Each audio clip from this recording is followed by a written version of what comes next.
booties for black girl nerds.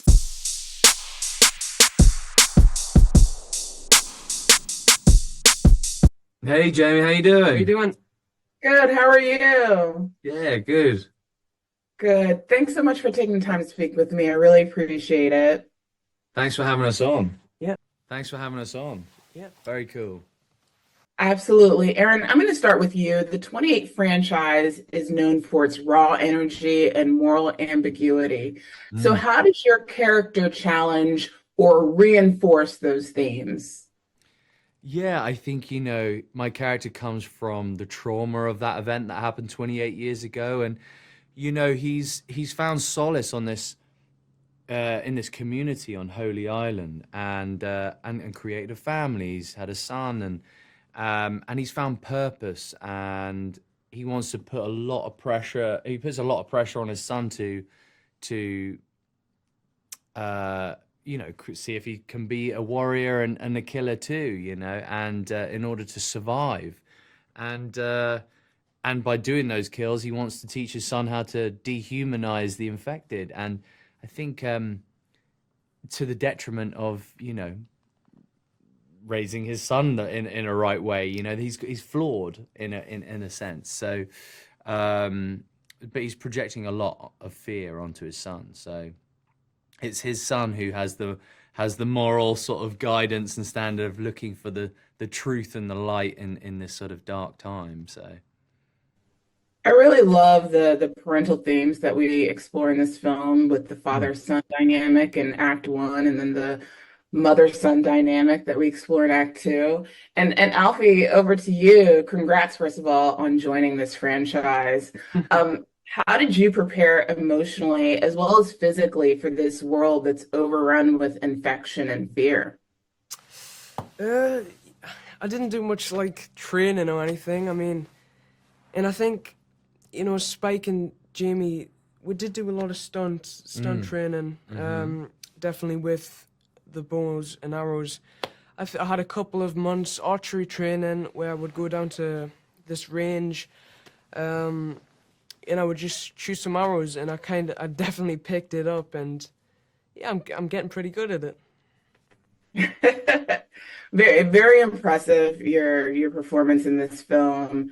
And Aaron, back to you. What terrifies Jamie the most, do you think? The external battles that he's fighting each day with these zombies, or the internal battles that he's dealing with as well?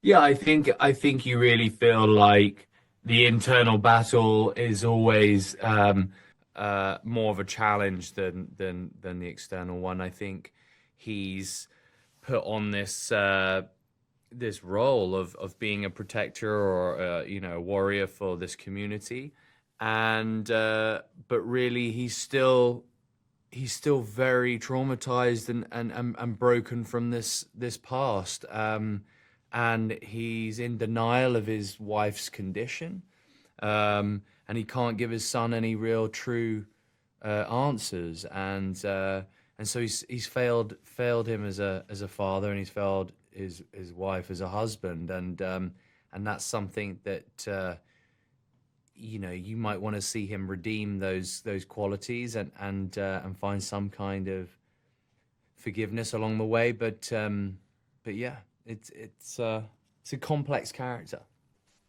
It's a complex character, it's a complex story, and that's what I love. It's just more than just the zombies, it's this Yeah, humanist story behind it. yeah, it's a Um, good story. Yeah. yeah. And Alfie, what does 28 years later add to, or 28 years, yeah, 28 years later. So many 28s. Yeah, I What know. is what does it add to the franchise that viewers may not expect? It adds, it keeps the same. It adds a lot of different like emotions. It's like a massive roller coaster, and you just experience so much watching the film. 1 minute you're happy, 1 minute you're sad, 1 minute you feel intense, and yeah, there's a lot to expect, and viewers will definitely be surprised. I certainly was. I certainly Mm. was.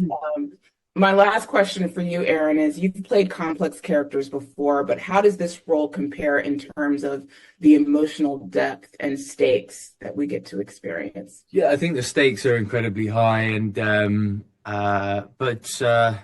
yeah, I think I'm always sort of drawn to those kind of characters. But I think also Danny Boyle, directing a movie like this is the exciting thing for us all. It's a real coming of age story, and so realistically, Alfie's the one who has this incredible journey of emotions that he goes through, and that's also what's lovely to see it through the lens of a 13-year-old boy, go from innocent curiosity to having to, go through a transition, Mm. Indeed. I look forward to seeing where the journey goes with your That's it. characters respectively. So thank you so much for taking the time to speak to Black Girl Nerds. I really appreciate the Thanks for having conversation. us on. Thanks for having Thanks very us. much. Take care. Thanks so much for taking time to speak with me. I appreciate it. Well, Nice to great, meet great to you. meet you.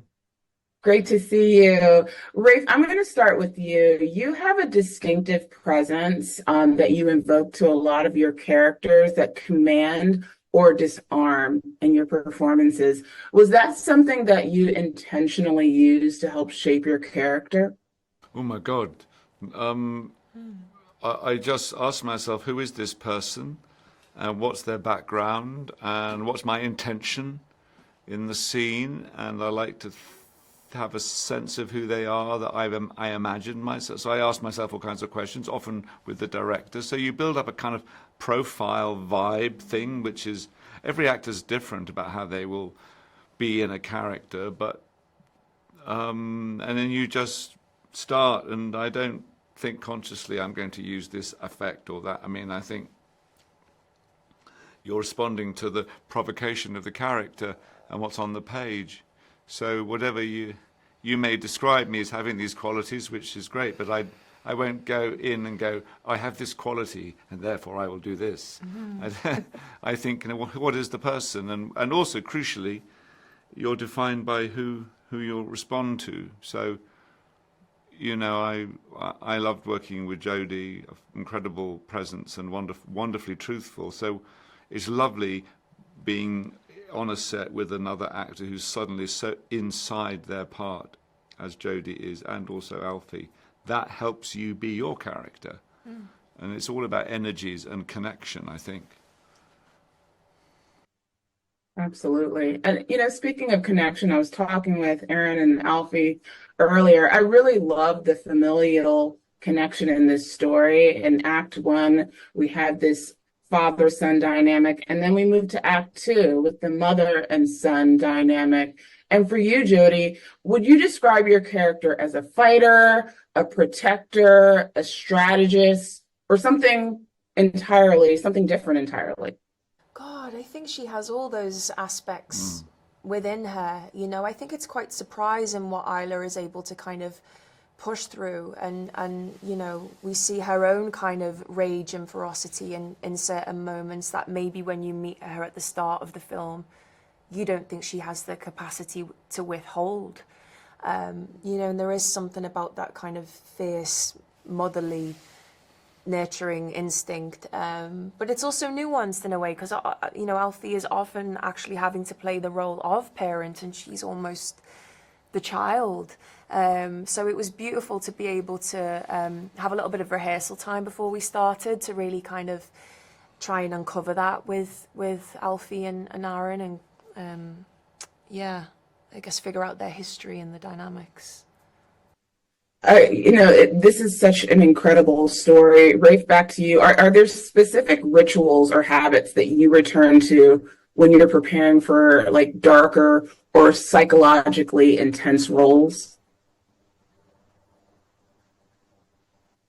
I think the only ritual is one of making sure that anything to be concentrated and focused. So whether it's a breathing exercise or just simply shutting your eyes and focusing and thinking, It's because on a film set there are so many distractions.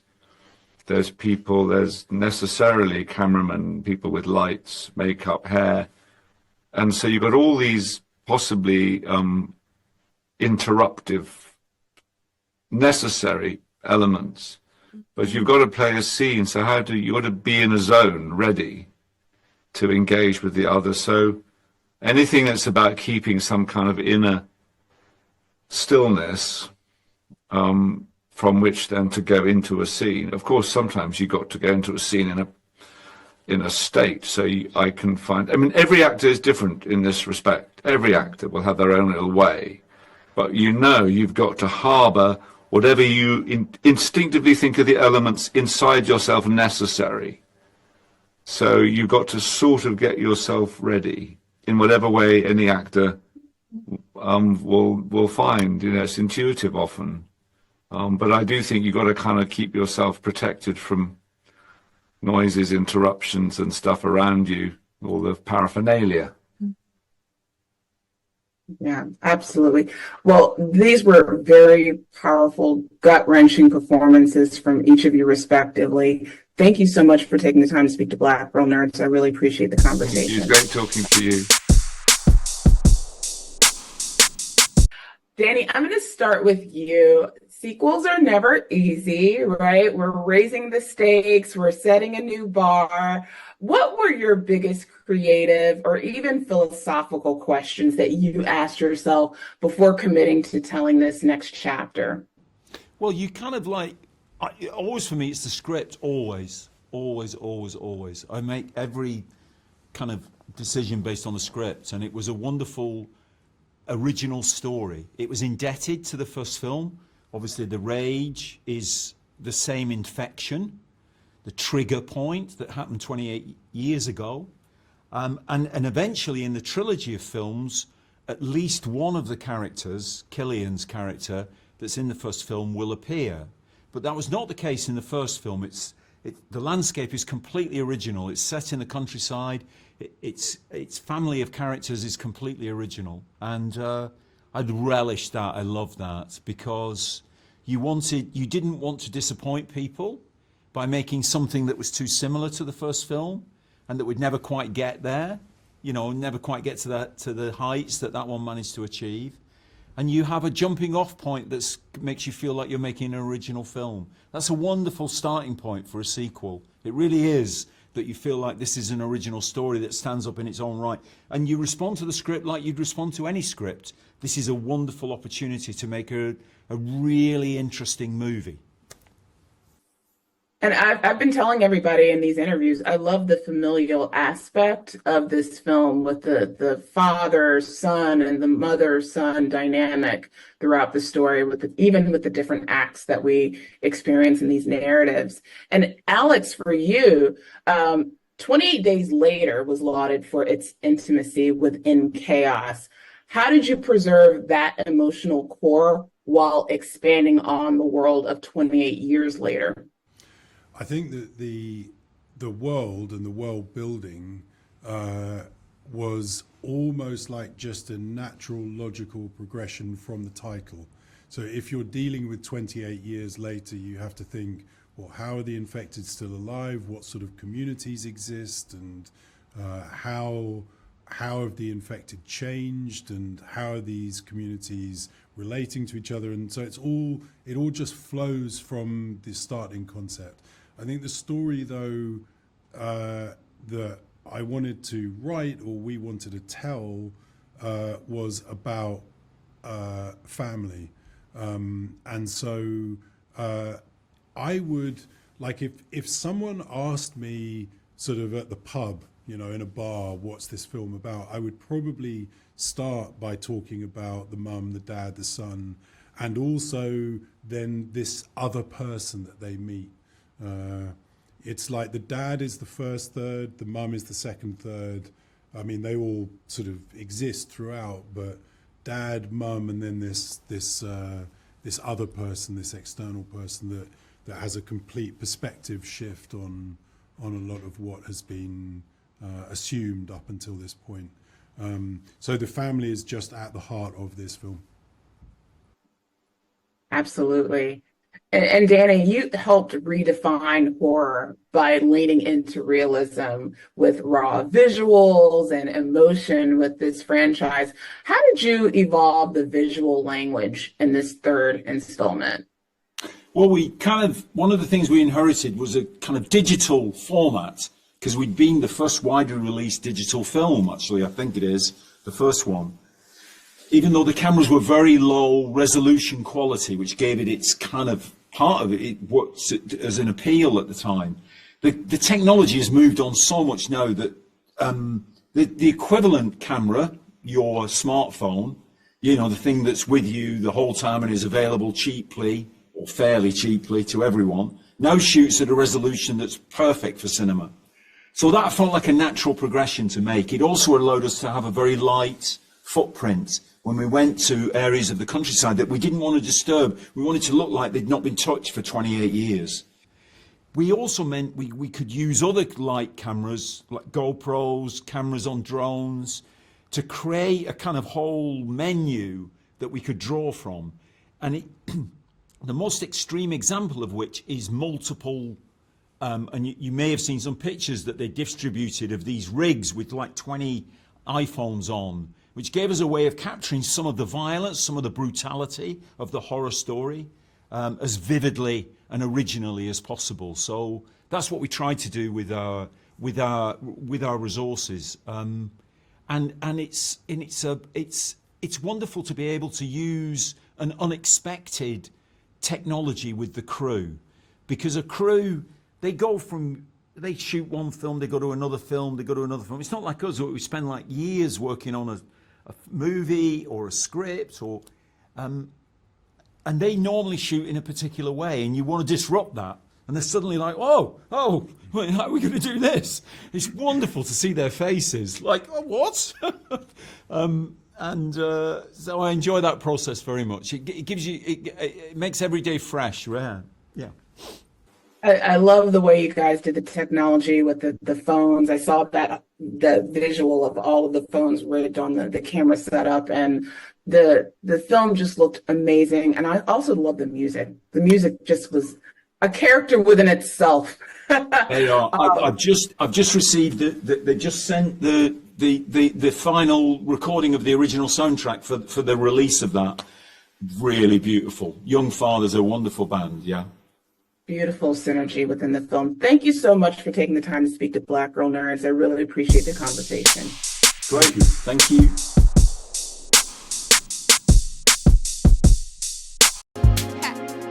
Better shake your booties for Black Girl Nerds. Better shake your booties for Black Girl Nerds.